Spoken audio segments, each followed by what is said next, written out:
Yeah, please go ahead. Thank you.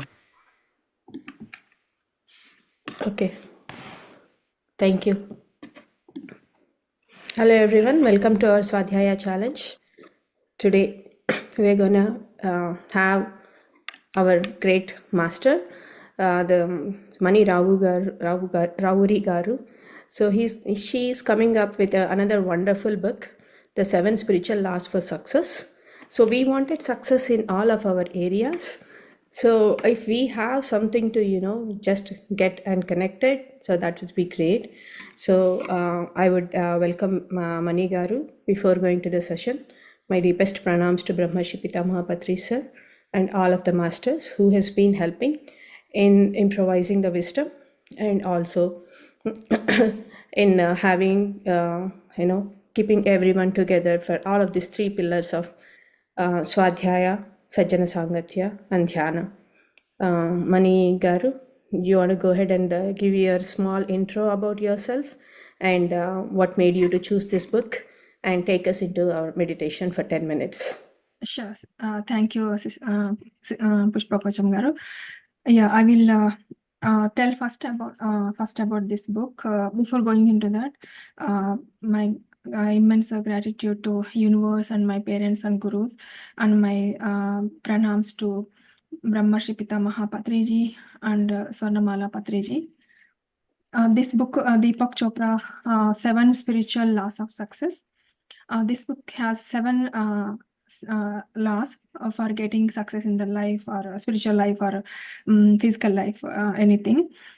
This book came to me long back, but recently I'm reading some book on karma. There some laws are there. 12 laws of karma is their book. When I'm reading that book, I felt like, okay, this also represent same laws I saw here and there, some common laws in 12 laws of karma and this book also. Then I felt like, oh, I should read this book one more time. Then I'm reading this book. So I felt so nice when I'm reading about those laws. So I felt if I read this book to others, it will be useful. At least one law, if anybody can resonate with it, it will be nice. I felt, and that's why I told sister that I will read this book. Myself, I'm from Virginia. My name is Mani Ravuri. I'm into spirituality from the age of 12. But I came to meditation 4 years back only. Before I was into Satsaya Nation from past of 16 years. After marriage, I came into Satsaya Nation. Then there I was reading so many books. From age of 12, I'm so much interested in spiritual books. But I used to read other Mahabharata, Ramayana, all those things. Later come to Satsaya Nation, I'm reading other books related to like soul and all those things. Once I came into meditation, I able to connect to the books, others, and their consciousness. When I do meditation before reading the book, 5 minutes on the other consciousness, I'm feeling the experiences in my daily life also. Whatever is there in that book, I'm implementing in the life. So I'm feeling very, very connected to my soul when I read any book. That's all from my side. Masters, now we will do meditation. Please clasp your hands, cross your legs, and close your eyes. If anybody having glasses, please remove it and focus on incoming and outgoing breath. If any thoughts come, if not, just be silent and take the energies from the universe. Sister, can you share music? Yeah.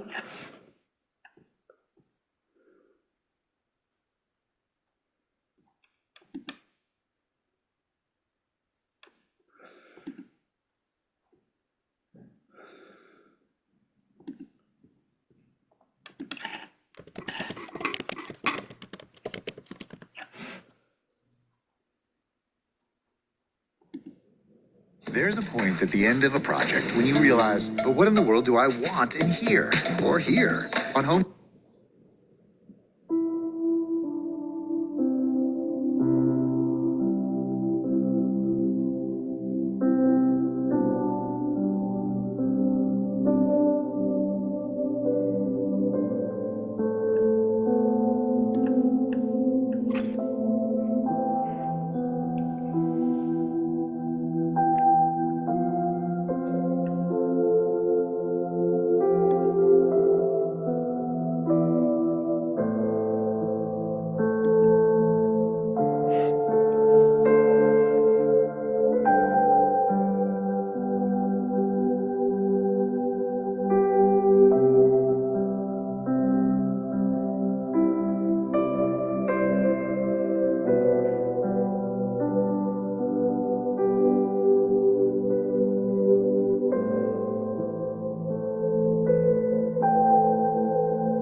Focus on your incoming breath and outgoing breath.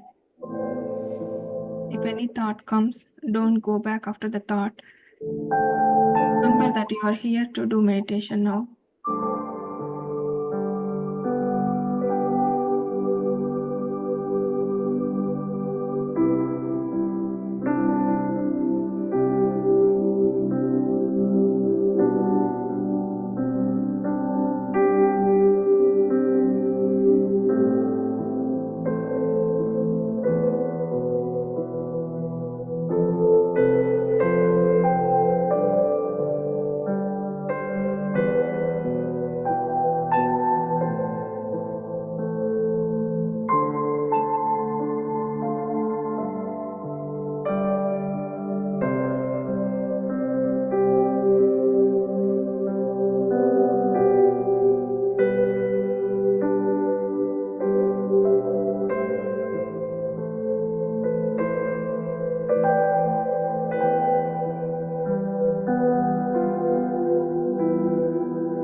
Close your eyes and slowly open your eyes with a nice smile and look at the palms.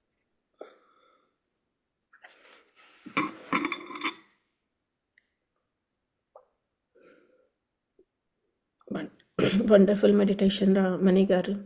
It made you, Pushpa. all of that day stress has taken out, and it's making us ready for this wonderful wisdom. Yes, yes. Stage is all yours.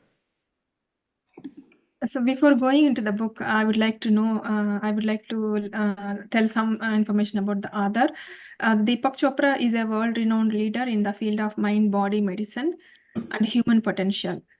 He is a best-selling author of 11 books, including Ageless Body, Timeless Mind, Quantum Healing, and Creating Affluence, as well as a numerous audio and video programs that promote health and well-being. So he is focused more on health and well-being. His books have been translated into more than 25 languages. and he lectures widely throughout North America, South America, India, Europe, Japan, and Australia. So there is a lot to know about this author. So I'm just gave high level introduction about this. And this book, A Practical Guide to the Fulfillment of Your Dreams, the 7 Spiritual Laws of Success. It has 7 laws. We will go one after one. The first law is the law of pure potentiality.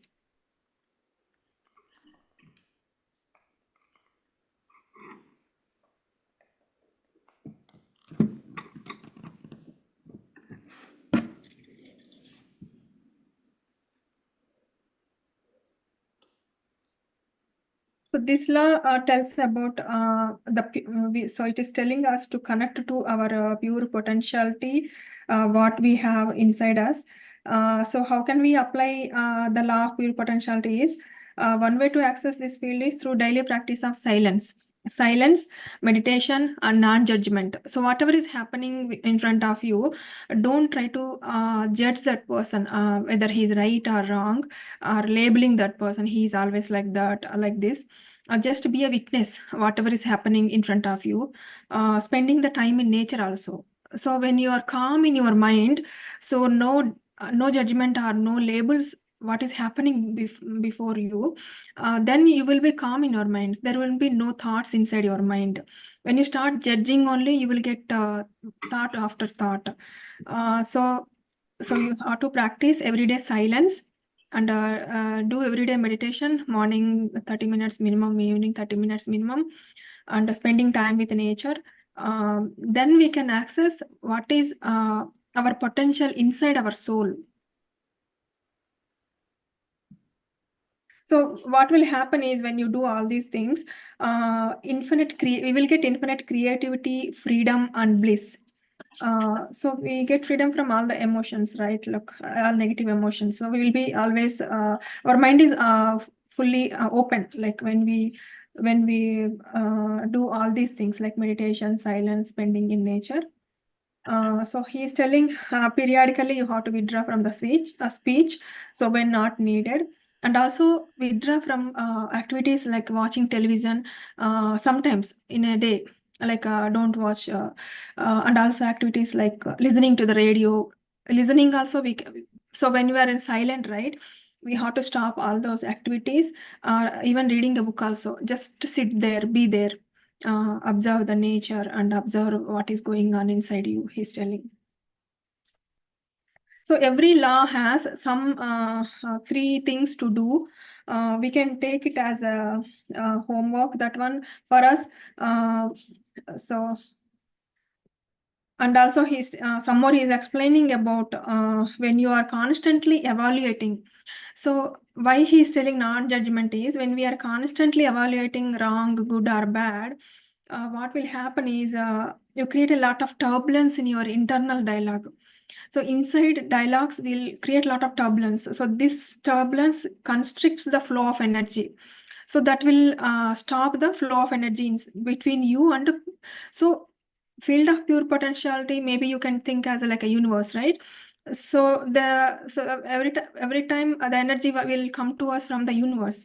So when we are judging others, labeling, analyzing, all those things we are doing, we create a turbulence with the flow of energy. That's why he's saying, so we have to maintain that gap between our thoughts and that judging things and whatever is happening. So that gap only we can create, we will get our pure potentiality inside us, like creative mind, all those things. So the thought, gap between the thoughts.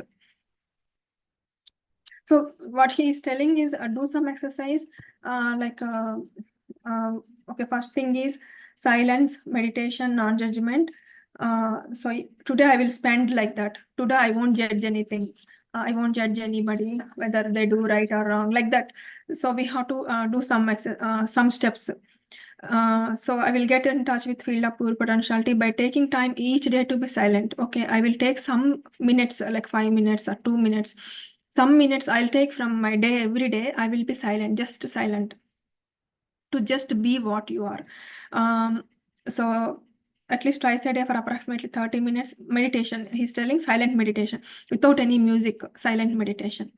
Approximately 30 minutes in the morning, 30 minutes in the evening. That is one step he's telling. Second step is I will take time each day to commune with nature. So, and to silently witness the intelligence within every living thing. Like I will sit silently and watch a sunset, or listen to the sound of the ocean or stream, or simply smell the scent of a flower. In the ecstasy of my own silence, and by communing with nature, I will enjoy the life throb of ages, the field of pure potentiality and unbounded creativity.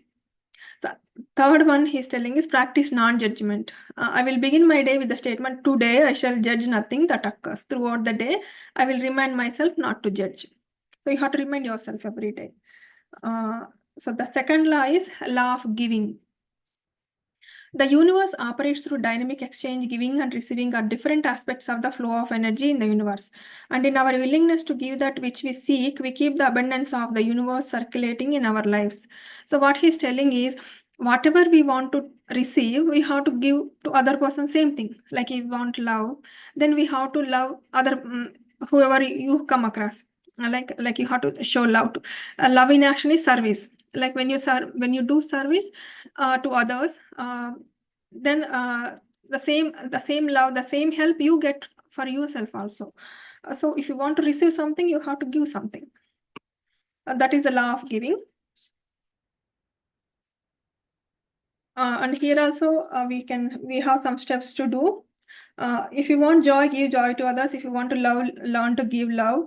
If you want attention, appreciation, learn to give attention and appreciation. If you want material affluence, help others to become materially affluent. So you don't need to give money to others, but at least make them self-reliant. Give some suggestions how they can improve. Like if you want money, then you can suggest others how they can improve economic situation.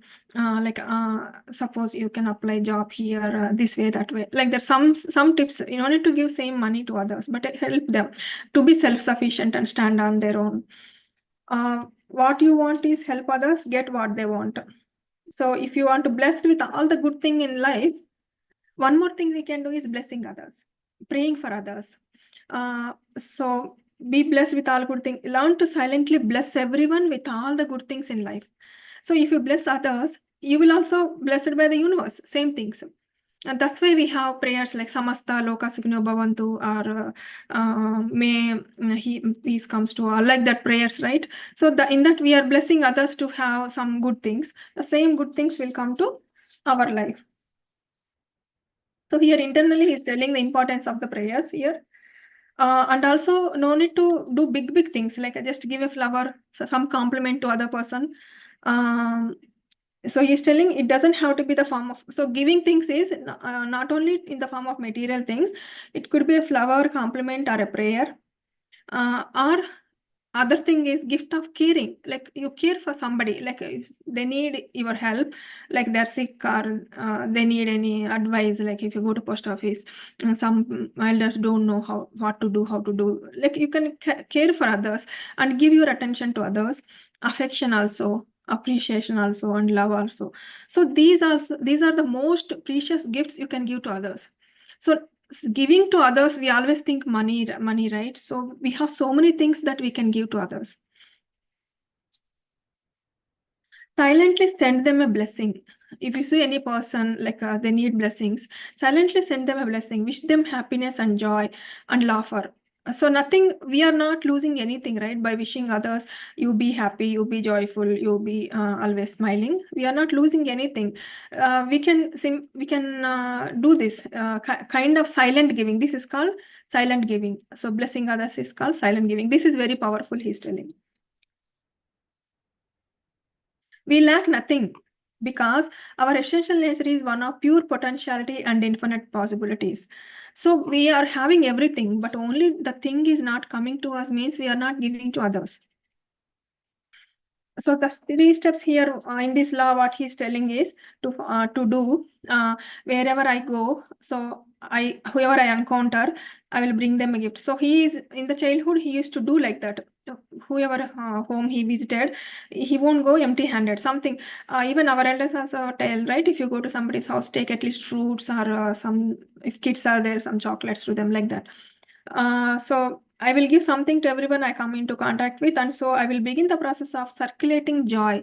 So what will happen is, when they see that gifts, right, they'll feel happy. Suppose that they're having some kids, if you take them toys, they'll feel so happy, they'll feel joy. The same joy come to us. Wealth and affluence in my life and in the lives of others. So when we create joy to others, the same joy come to us. Today, second thing he's telling is, today I will gratefully receive all the gifts that life has to offer me. Not only giving, we have to receive also. If somebody is showing you affection or love, you shouldn't reject that person. Like I'm telling, like some people will affectionately talk to us. Don't reject them. Let them. You also react in the same with affection towards them. And also you have to be thankful to the gifts that you receive from nature. You receive those gifts, but you also thankful to that, like sunlight, sounds of birds singing. So you can think, oh, how nicely the bird is singing. Like it, you can appreciate inside about that bird and thank the nature for giving us the birds to sing and sing for us every day. Nice, nice music. And spring showers, the first snow of winter, how beautiful it is, first snow of winter. It will also open me receiving, I will also be open to receiving from others, whether it be in the form of material gift, money, or compliment, or a prayer. So not only giving, we have to be receiving more also, ready to receive from others also. A third one he's telling for this law is, I'll make a commitment to keep wealth circulating in my life by giving and receiving life's most precious gifts. So how wealth will come is, he's telling we have to have 3 gifts: caring, affection, and appreciation, and love. 4 gifts. So all these things we have to circulate. So you have to receive love from others, and you also need to give love to others. Even caring also, affection also, appreciation also. You also need to appreciate all the time. Whenever you get chance, appreciate others also. Not only think you are grateful all the time, right? So everybody will have good qualities inside them. We have to appreciate that. I will silently wish them happiness, joy, and laughter. So if you remember these small steps he's doing, if you do daily basis, then we will this law of giving and receiving, if we follow, good things will come to our life. The third law is law of karma, or cause and effect. I think this law we all know, because whatever you do, whatever you sow, the same thing you reap. Whatever you do, if you do good things will come to you. If you do bad things will come to you. So every action generates a force of energy that returns to us in like kind. What we sow is what we reap. And when we choose actions that bring happiness and success to others, the fruit of our karma is happiness and success. So whatever we are doing, right action, we have to think, is it giving happiness to me and others? Then only do that. If it is not giving happiness to you or others, don't do that action. It's not whatever hurting others or whatever hurting you, don't do that action. So because if you do, so when you do action which is giving happiness and success to others, that will give same fruit to you also.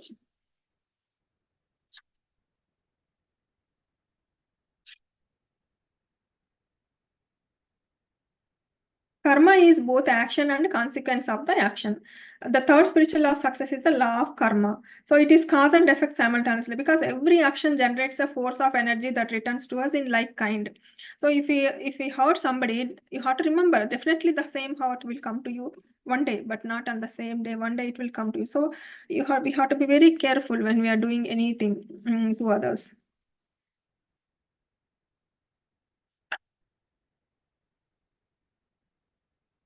In your heart, you will immediately know. So how you will know whether you are doing right or wrong? He is telling here, in your heart, you will know whether it is right or not. If any action you want to do, like when any choice, you want to make some choice here, right?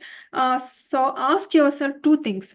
Okay, first of all, what are the consequences of this? Okay, I do this, then what are the consequences that I am making? In your heart, you will immediately know what those are. So your heart will tell you the consequences. If you are silent and ask it inside you, your heart will tell. Second, will this choice that I'm making now brings happiness to me and those around me? So the second thing you have to ask yourself is whether it will bring happiness to me or around me.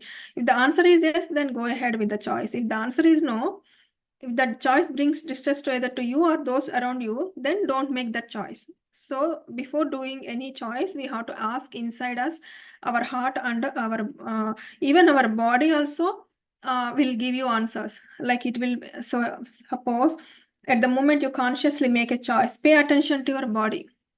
Ask your body, if I make this choice, what happens? If your body sends a message of comfort, it will feel comfort. It won't feel any anxiety or stress. That means that is the right choice. Your body sends a message of discomfort, then it's not the appropriate choice. So we have to learn to depend on our heart and learn to depend on our body reaction. But for me, one day I felt it. Like in a meeting, somebody commented in the office, like somebody is saying something. This we have to improve this one like then, but there is no chance there. It happened because of some particular reasons. I'm explaining that. When I explained one or two sentences, my body is giving me discomfort feeling to me. Then I felt, oh, I should stop here. I should not explain more about it. Maybe sometimes we'll give more explanation because of our ego. I felt it and I stopped there. Then everything become calm.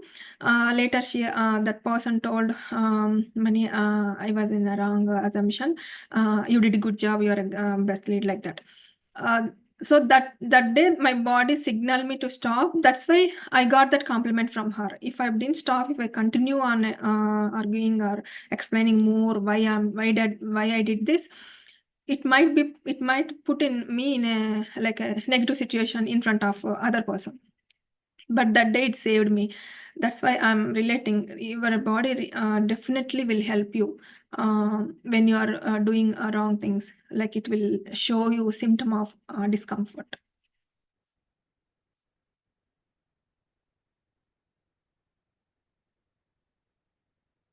And if anything happens to you, okay, like somebody, you didn't do any mistake, but somebody behaved so badly with you, like gave some negative comments on you or criticism, then how you have to think is,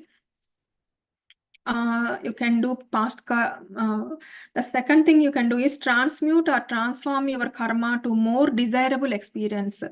This is very interesting process in which you ask yourself, as you are paying your karmic debt, so you are going through some suffering through anything like physical suffering or in a world what you are suffering from others, whatever it is.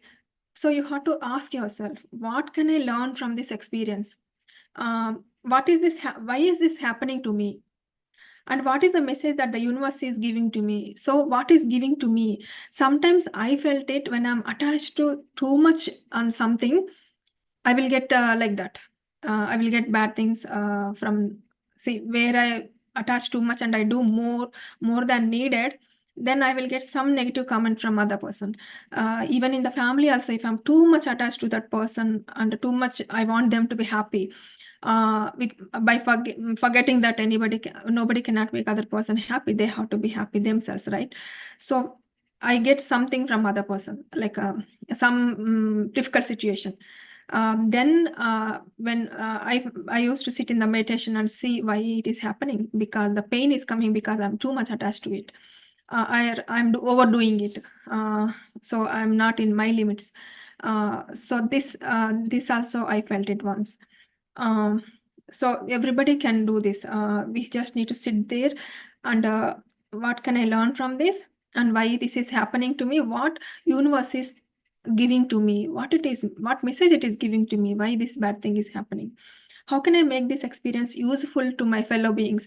Okay, you are going through some bad thing, so that experience, how you make others useful. See, suppose Wayne Dyer, right? He went through hatred on his dad because his dad didn't treated him like he is not with him. He didn't take care about him. So that experience, but later he overcome that and he forgive him. But he didn't stop there. He was thinking, how can I help others who are in pain like me? And he started writing books. So any pain in your, even Louise Hay, he went through cancer and suffering, childhood suffering, all those things, but she overcome that. And she was thinking, how can I help others who are going through same pain? That's why they become world famous authors, because they are thinking about others. They are thinking their experience, how they can make useful to others. Others is fellow human beings. So by doing this, you look for the seed of opportunity and then tie that seed of opportunity with your dharma, with your purpose in life. Maybe that is your purpose in life. You are learning some from pain and you are using that lessons for others. Like suppose we do meditation, right? So we get some bliss in the meditation. We teach others same meditation so that everybody can get benefit from that.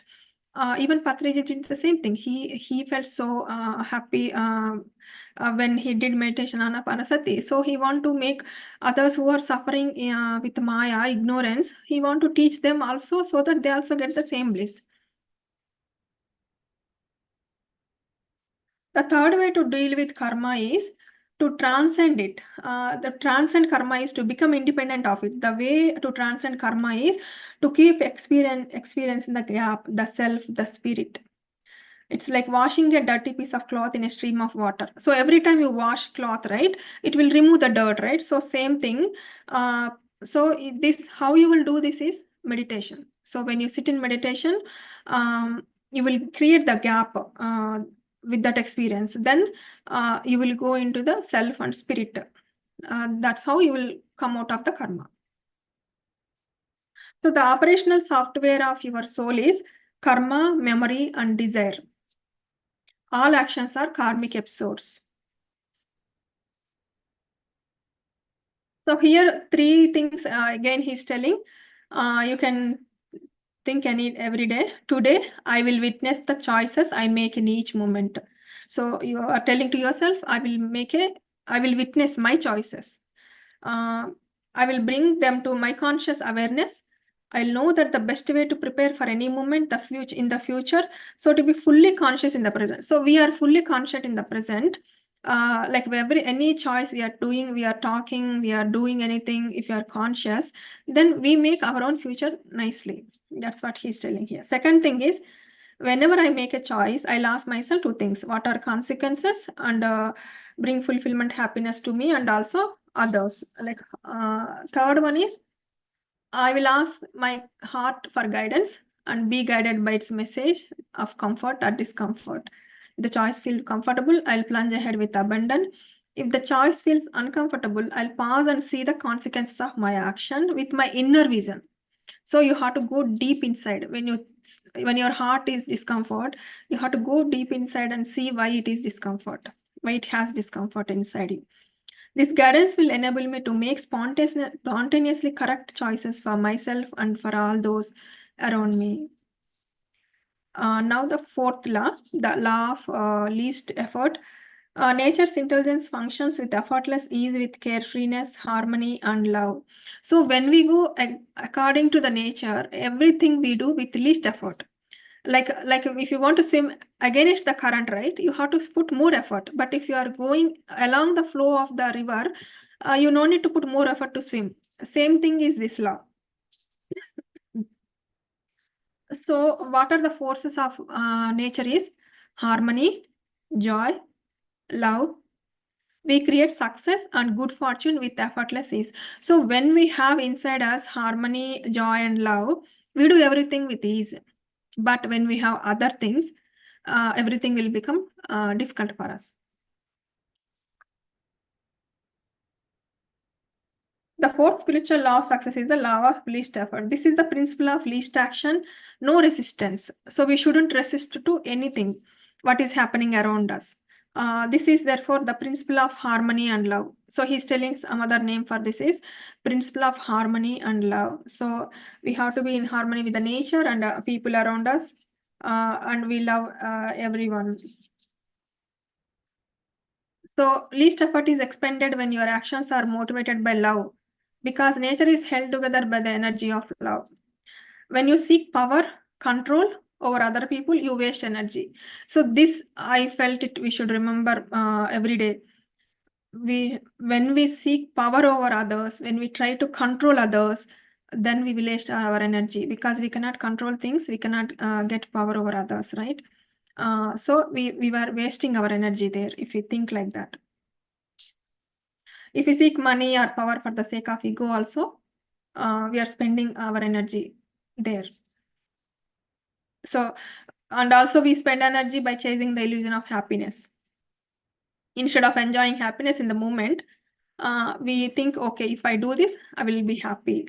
But without enjoying that moment happiness, what you have in front of you, so you won't get happiness in the future, he's telling. That is a chasing only, we won't get it.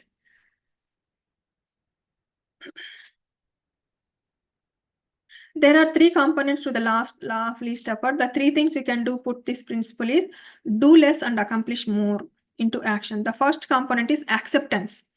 So we have to accept first. We shouldn't resist anything. Everything we should accept. That is the first component to this law of least effort.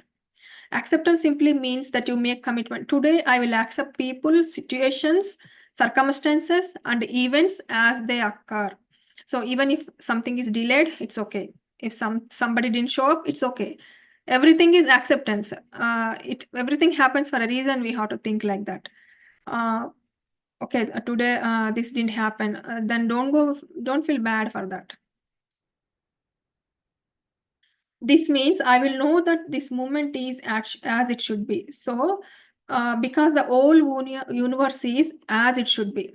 So, so we have to think like whole universe is as it should be. This moment is as it should be. So no resistance there. When you struggle against this moment, you are actually struggling against the entire universe. You are not liking what is happening around you now. If you are not accepting that, then you are struggling entire universe. Then you won't lead your life with ease. You will struggle to lead your life. You accept things as they are, not as you wish they are. Okay, so he's telling you have to accept as they are, not as you wish as they were in this moment. This is important to understand. You can wish for things in future to be different, but in this, we have a choice. In future, we can change. Okay, in future, okay, I have small car now. I want a big car. I'm accepting this small car now. Thanking universe for giving me this small car. But going forward, I want to ride a big car. Like that, you can think like that. But you should not hate what you have now, and you have to want different thing in the future. So that's what he's telling here. When you feel frustrated or upset by a person or a situation, remember that you are not reacting to the person or the situation, but your feelings. So the people are not making us frustrated. The situation is not making us frustrated. Our feelings towards it. That means our resistance towards it. We are not accepting it. Okay, we are thinking it should be like this, but that is not happening. We are resisting that. So what we have to change is not situation, not people. We have to change our feelings. So you have to take first, ready to be take responsibility how you feel to change it. So, okay, first you have to think, see yourself, how I'm feeling towards it. Then only you can change that situation. The second component is responsibility. The second component, first component is acceptance. Second component is responsibility. Responsibility means not blaming anyone or anything for your situation. So we should not blame anybody if you are unhappy or if something happened with you. You should not blame anybody, including yourself also. You cannot blame yourself also. Oh, you did this, that's why it happened. Like you cannot blame yourself. So first, creative response to the situation as it is now. All problems contain the seeds of opportunity. See, every problem will have an opportunity also. Like suppose disabled people, right? So they'll have better opportunities. Like they can do miraculous things if they use their inner potential. Even that problem also have some potential to them. So see, like blind people, they can hear more noises, like they can sense with their skin, like sounds or who is coming to them, who is approaching them. They can feel the more touch than normal people. So like that, everything will have some like a creativity from that, like opportunity, seeds of opportunity. And this awareness allows us to take the moment and transform it to a better situation or thing. So you can use that, whatever is negative or whatever, use that and transform it to better thing, better situation or a thing. Once you do this, every so-called upsetting situation will become an opportunity. So make upsetting situation as your opportunity. So for a creation of something new and beautiful. Okay, you can somewhere people are not accepting you, then move to some other place and create new things and make it beautiful. And every so-called tormentor, a tyrant, will become your teacher. So they are your teachers. Who is troubling you, or they are your teachers. This moment as it should be. Whatever relationships you have attracted in your life at this moment are precisely the ones you need. So even you have some difficult relationship, that also you need at that moment. They are teaching you something. There is a hidden meaning behind all events, and this hidden meaning is serving your own evolution. So they are helping you for your self growth. They are helping you to reduce your ego. The third component of least effort is defenselessness. So I told right today, I'm trying to, somebody said something, I'm trying to tell them, explain them why I did that. So that is again defensing myself, right? So that also we shouldn't do. If you just relinquish, you need to defend your point of view. So your point of view are defending. You will, in that relinquishment, gain access to enormous amounts of energy that have been previously wasted. You don't want to stand rigid. So don't stand rigid. Okay, I will be like this only. I won't change. Don't be like that. What will happen if you rigid? That will crack like a tall oak that cracks and collapses in the storm. If when storm comes, tall oak will cracks and collapses. Instead, you want to be flexible like a reed that bends with storm and survives. So it will go along with the storm and it survives. But tall oak don't want to bend, so it cracks and collapses. So we have to be like that. We shouldn't be rigid. We should be flexible.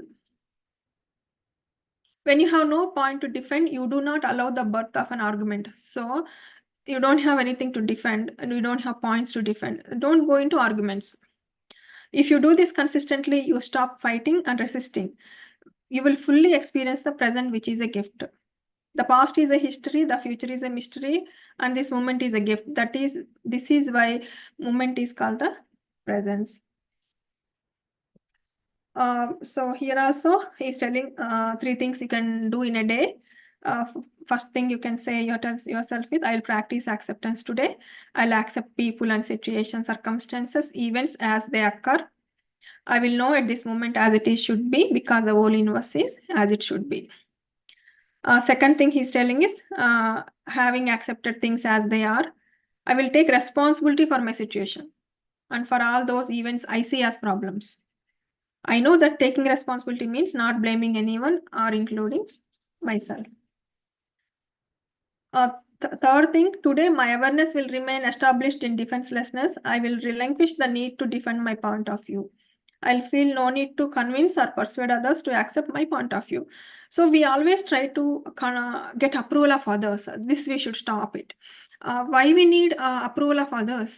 See, why we need to explain more others? What is my point of view, right? It's waste of energy there. I will remain open to all points. So instead of that, be open to everybody points of view and not to be rigidly attached to any one of them. So don't attach to only your point of view. Be open to everybody point of view. Now the fifth law, the law of intention and desire. Inherent in each intention and desire is the mechanics for its fulfillment. Intention and desire in the field of pure potentiality have infinite organizing power. When we introduce an intention in fertile ground of pure potentiality, we put the infinite organizing power to work for us. So when we have a desire, right, to achieve something, we have to fully have attention towards it. I should get it, I should do it. So your intention first you have to put, okay, I want to achieve this by this time. That intention to so when you have intention, then you have to work towards it.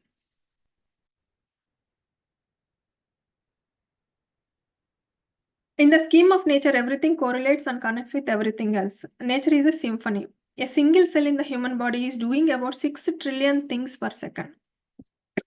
So in our body, each cell will communicate with other cell. And it has to know what every other cell is doing at the same time. It also does whatever it has to do, and also it knows what other cell is doing. Attention energizes. So when you put attention on it, you are giving energy to it. But intention transforms. So when your intention is better intentions you have, it will transform the things.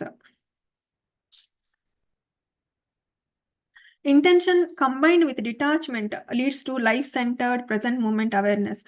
So you want something like you want a mango tree, you will put just seed there and forget about it, right? So same thing, you want some good thing in your life, just desire for it, put the intention and be detached from the outcome. It will come to you when it has to become. Okay. So your intent is for the future, but your attention is in the present. Okay, you are asking something in the future, but you are putting attention in the present moment. Then your intent for the future will manifest. Because the future is created in the present. You must accept the present as is, accept the present and intend the future. The past and present and future are all properties of consciousness.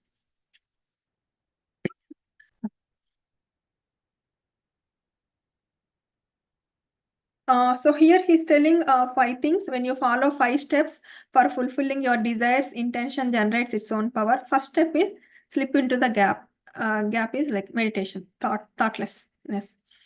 Second is establish in the state of being. So be in the present moment. Second he's telling. Third is remain in the state of self-referral. This means remain established in the awareness of your true self. That means soul level, spirit level. Your connecting to our soul or spirit. A fourth is relinquish your attachment to the outcome. So you have to leave the attachment to the outcome. So nishkama karma they say, right? Same thing, like without expecting anything, doing things. Fourth thing. Fifth is let the universe handle the details. You just tell, okay, we need a pyramid here in this state, this much big, like that. Imagine that it is happening and we do, right? But how it happens, where it happens, all the details we have to leave to the universe. So here also he is telling 3 things you can do in a day. First, make a list of all desires. Then release. I'll release this list of desires and surrender to the womb of creation. But you could just create it, but release it.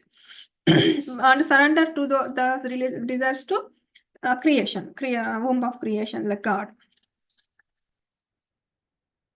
Third, I'll remind myself to practice present moment awareness in all my actions. So what you have to do is every action you have to have awareness. Now we read about 6th law, the law of detachment. Detachment lies the wisdom of uncertainty. In the wisdom of uncertainty lies the freedom from our past known, which is prison of past conditioning. And even a willingness to step into the unknown, the field of all possibilities. We surrender ourselves to the creative mind that orchestrates the dance of the universe.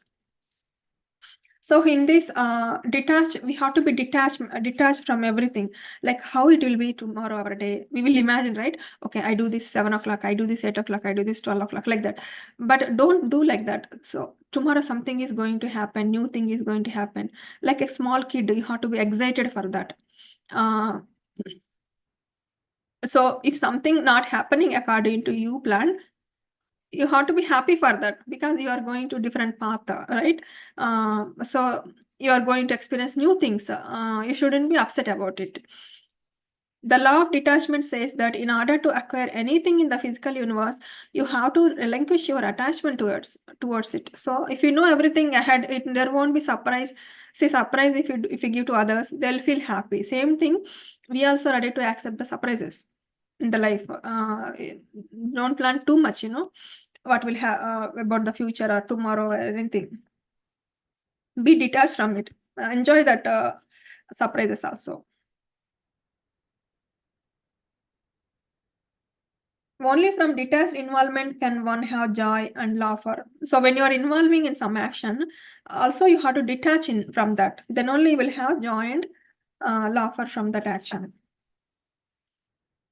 Like selfless service, love for God, adherence to virtues, God first, world next, ourselves last. You can look every problem you have in your life as an opportunity for some greater benefit. So every problem, don't look problem as a problem. That is an opportunity for you for some greater benefit in your life. You have to look at problem like that.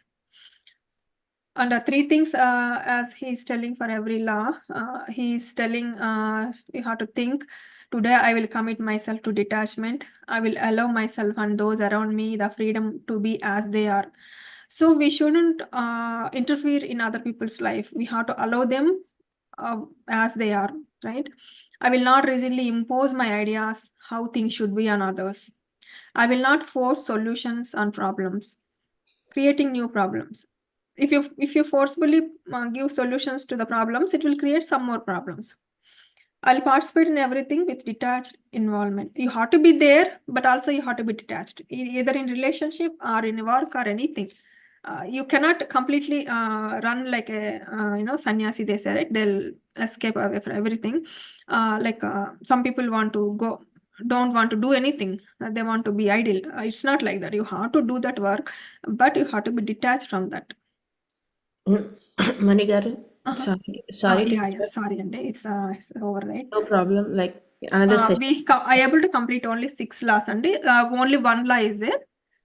Can I tell Next in? week we can continue like a quick recap of all of these laws, and then we can cover the 7th law if you're okay. Okay. Yeah, 9:30 we have to close. Sorry. Yeah. I forgot about it. I didn't check the time. Sorry. Good, you reminded me. Thank you, masters, for joining this session. So we will continue 1 more week also for recap of this laws. Yeah. And at that time you can say if you have any questions or if you want to ask me anything, we can do that. Absolutely. I do have a lot of questions too. Like, yeah, there is so many things that we can relate to each and every law that is happening in our day-to-day life. Thank you. Thank you so much, Manigaru, for coming and beautifully explaining all of these laws.